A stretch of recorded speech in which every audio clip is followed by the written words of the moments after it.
I need not go any further. I'll wait for the questions, and now I am ready for interrogation. Thank you, Mr. President.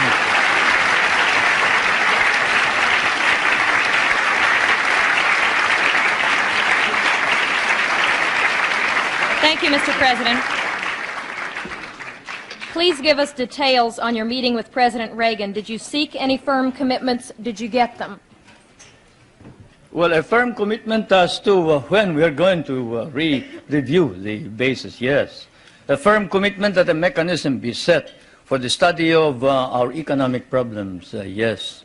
Because, as you know, the reason we have a deficit in our balance of payments is the commodity prices went down because of your domestic deflationary policies, your interest rates. But all of this can be worked out, and so it has been agreed. Secretary Reagan of the Treasury is going to meet with our foreign minister, who is also prime minister, regularly. The next meeting is next November, I think.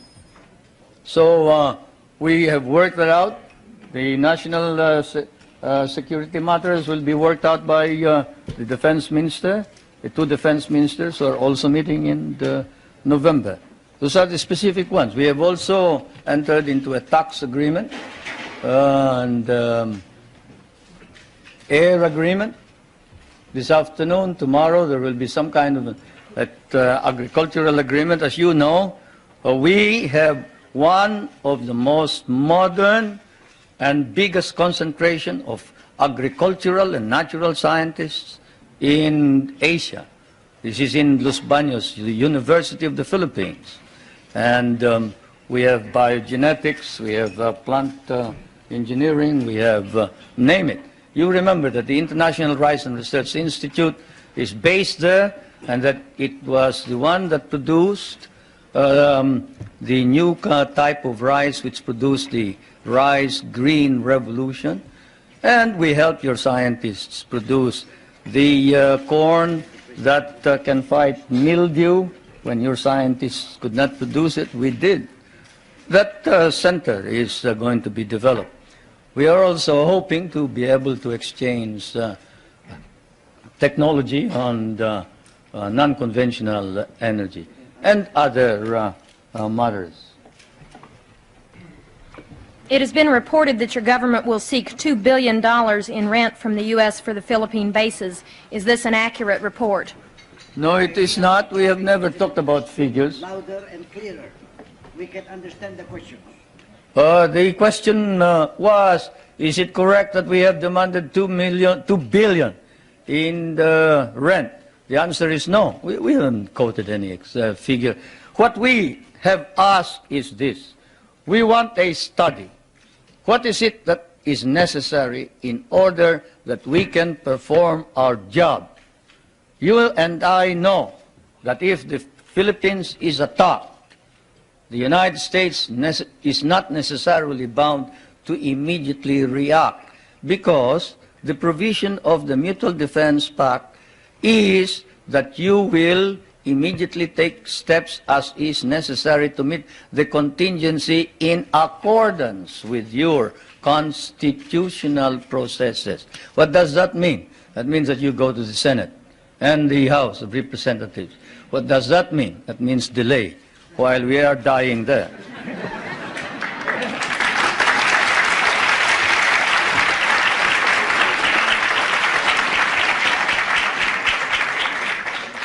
Most of our allies in Europe, concerned about resisting communism, give the U.S. free bases and even share the cost. Why shouldn't we expect the same kind of cooperation from the Philippines instead of demands for more rent? Well, for one thing, you haven't exactly paid for what we lost in the last war. If we must make an accounting, 75% of our cities were devastated in the last war. We lost 1 million men. Shall I quote you the statements of Roosevelt and MacArthur that every Carabao will be paid for? Shall I tell you that the veterans who were inducted into the USAF, the United States Armed Forces of the Philippines, of the Far East, your armed forces, were paid only 1/2 the salary of your soldiers? Shall I tell you that We almost turned communists because you refused to recognize us. Shall I tell you that I had a difficult time stopping my guerrillas, 25,000 of them, from joining the communists, because precisely you sort of forgot that we had done the fighting for you, you know, and we were parts of your armed forces. But in fairness to the American Congress, when we came here and we called attention to the fact that we had been abandoned and forgotten, they themselves, in outrage, immediately passed a law recognizing the services of the Filipino and reinstating them as parts of the United States Armed Forces in the Far East, including back pay and benefits. That, Madam President, is the answer, in addition to the fact that those people that you are talking about have been making money at the expense of the United States for quite a long time, while we have not.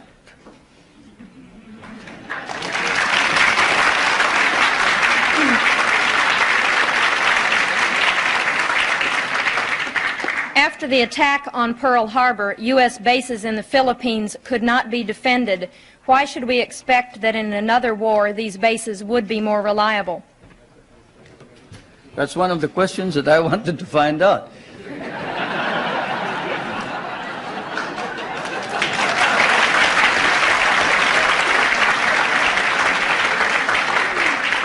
If you are going to run out on us anyway, you better let us know now.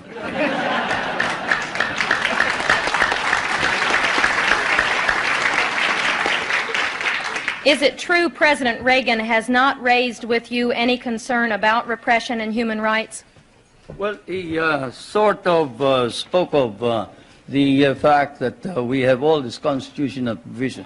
But we did speak of the fact that we must maintain and enhance human rights in general. But this fault finding that we found in some of these reports before isn't there. There is this open-mindedness and fairness which we expected of America and the Americans. The Americans that I know, the Americans who fought beside me, the Americans who bled with me in many a battlefield, was a fair man. He was a just man. He was a courageous man. He was a man who saw right and did right. And it is not fair to accuse the Philippines of any violation of human rights when there has been no violation. Though if there has been any violation, we punish those who have violated. And I now ask that this particular writing of one of the most celebrated figures, who claims to have, at the beginning of the campaign against my government, claims to have been maltreated by some of the military men, now reports exactly what happened. I ask that my staff distribute the letter of Herrera, Trinidad Herrera. You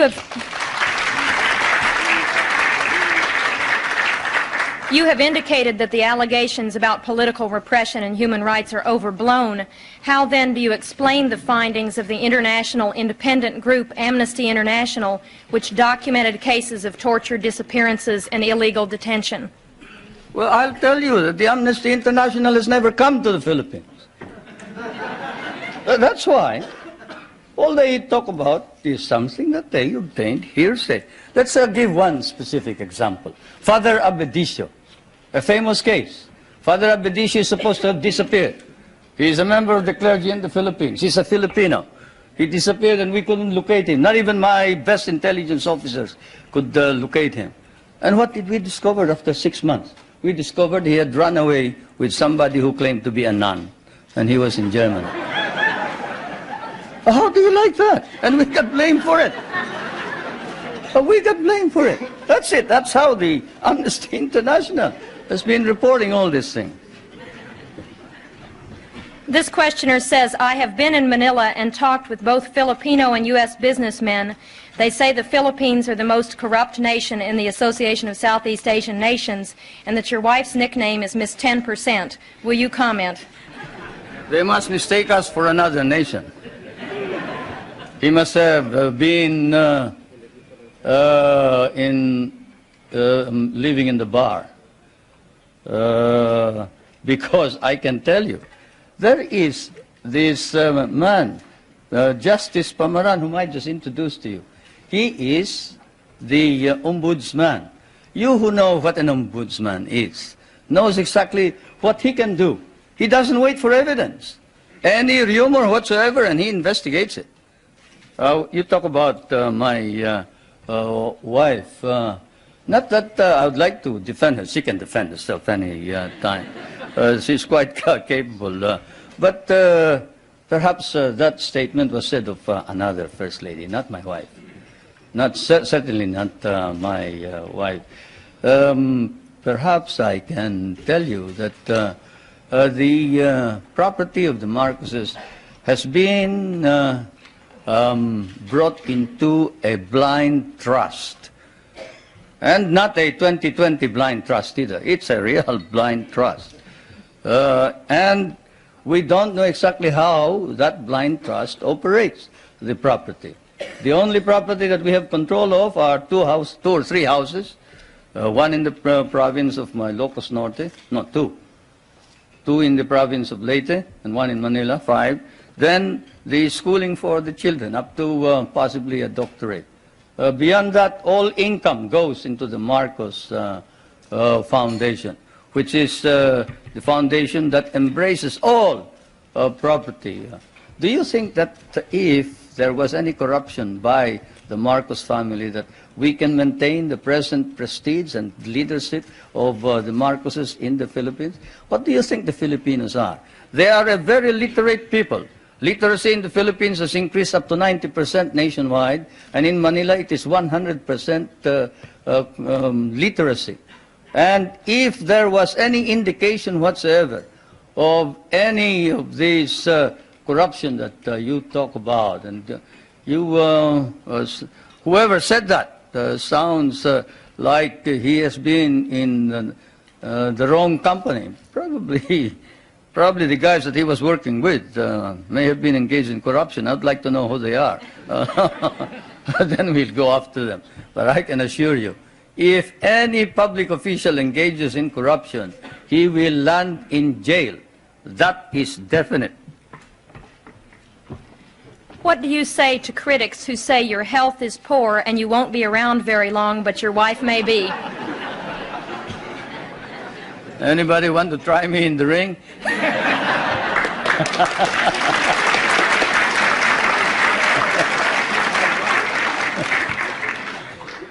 Yeah. Ridiculous. I refuse to answer questions like that.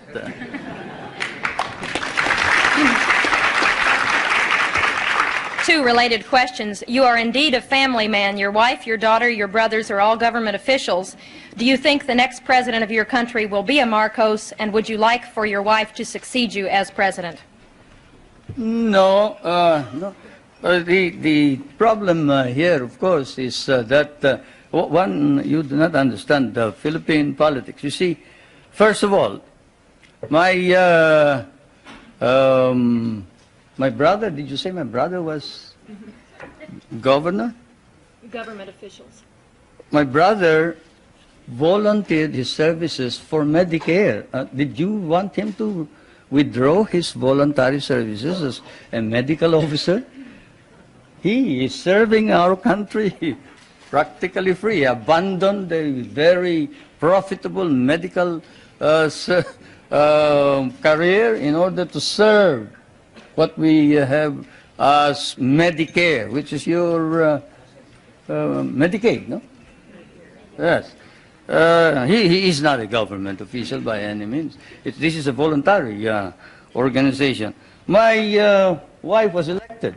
He was elected because the candidates wanted to include him, to include her.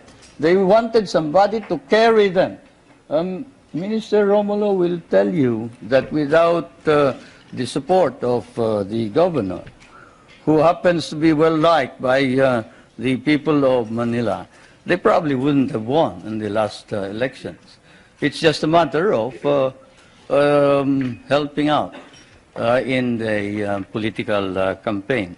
My daughter is the voluntary head of a group of village leaders.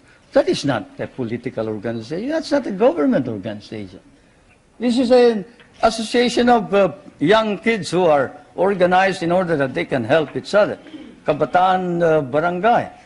And I am surprised that you hold it against these young kids, that they get together so they can play football, they can encourage sports, they can encourage people, the young kids, from going into drugs. Don't you think that you should also organize something here in the United States and get somebody to stop the young kids from going into drugs and instead go into sports? Well, that's what they're doing. Now, with respect to the other officials, the question, of course, doesn't specify. Let me put it this way. As I told you, our government is a caucus government, consensus. When the consensus of the party demanded that I appoint the First Lady as a member of the Executive Committee, I had an agreement with them, and that is that she would not become President or Prime Minister. At the beginning, even Prime Minister Cesar Virata was for the First Lady becoming Prime Minister.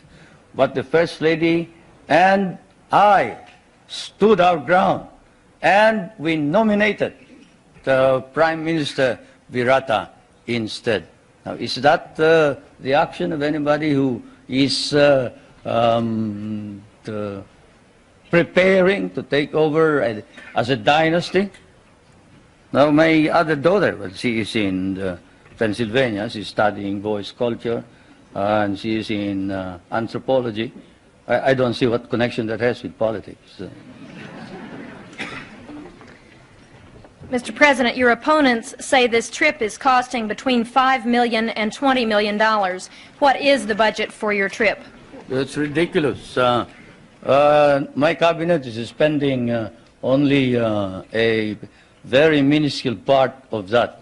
If there are any people who have joined this group, they are on their own. I'm sorry to say. They're on their own. Do you believe the United States now has a consistent, understandable policy toward the Philippines and East Asia? Shouldn't you ask that of the United States leaders, not me? But as far as I'm concerned, yes, insofar as we can understand.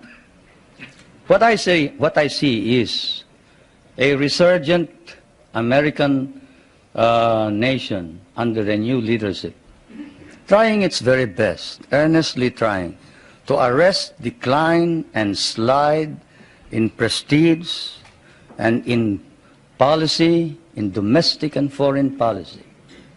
That is what we see from the outside. There is an earnest effort to prevent drift and confusion. Now, we would like to encourage that because among the small nations, there's no possibility of any progress so long as there is instability throughout the world.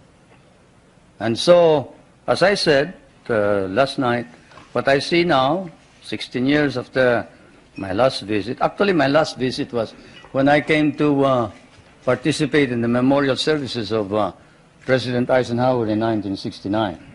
Not 1966, 1969. And, but what I see here is while in the past America was in the dark, and there were doubts and misgivings.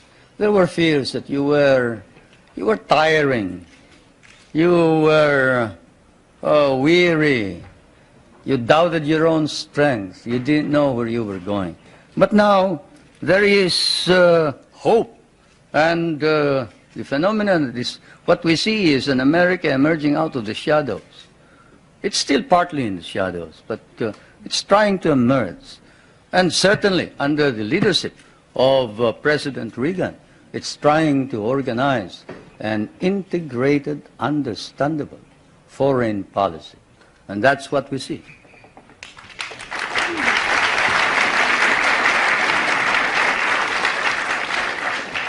There is widespread malnutrition in the Philippines, and only 1/3 of your labor force has regular employment.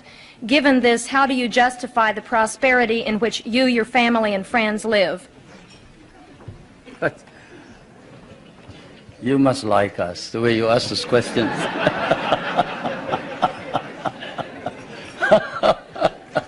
Anyway, I don't know where you get your figures, but the unemployment figure in the Philippines is 4%. I don't know what's yours. I do know what's yours. But have you heard of the KKK, not the Ku Klux Klan, but we have a program which harnesses the energies of those who are half employed, like those who are in the farms. You see, those who wait for the coconuts to fall or who plant rice are partly employed. And so we allow them to engage in what we call small, medium-scale industries, contract work. In what country do you see, say, a boot block? A boot block. Go to a rural bank and say, look, I used to borrow money from this usurious lender here. I borrow 5 pesos in the morning, I have to pay him 6 pesos in the afternoon. Can't you lend me 50 pesos now and I will repay you later on? I have no collateral, I am unknown, I live in the streets.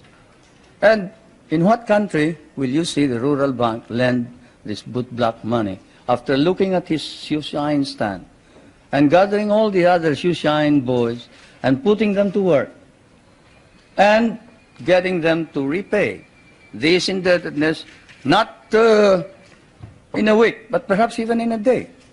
Or fishermen who live a hand-to-mouth existence. Even here, in your prosperous United States, can a poor fisherman go to a bank and borrow money on his name, on his signature? He cannot. But here in the Philippines, he can. A poor fisherman can go to the bank and say, look, I live in so-and-so, and the chairman of my village can certify that I am a poor fisherman. And I would like to organize a group. Can you lend us 5,000 so I can buy a motor, I can buy a net, I can buy a small boat, and we can improve our earnings.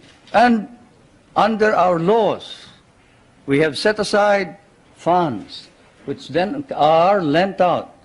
And we have been able to lend out about 1,200,000,000 pesos under this scheme, and they have been repaid. They have been repaid, and that's the worst part about it, isn't it? Many people don't believe it, but they have been repaid. And so we have a situation where the work ethic has been encouraged. We tell everybody, you don't plant rice, you don't eat rice. You don't work, you don't get anything. But you work. We'll give you the wherewithal. We'll give you the funds. We'll teach you how to work if necessary. And we will see to it that we will sell your products. That's what's happening in the countryside. Not all this talk about corruption and these ridiculous statements about people in government enriching themselves. When you have activists like Luis Tarok and Jerry Montemayor and Nilo Tayag and these men who were ready to kill the president, but who now says that the reforms that are being instituted are for the good and welfare of the country, you don't engage in any of this foolishness that you talk about. No, everybody is sincere and earnest about making our democracy work. And I can tell you that whoever has told you about these unwholesome observations about the Philippines, better come back to the Philippines. I'll pay for your trip so you can see what's actually happening. Thank you, Mr. President. Before I ask our final question, I want to present you with a certificate of appreciation for appearing once again at the National Press Club and with an updated version of the National Press Club necktie. Thank you.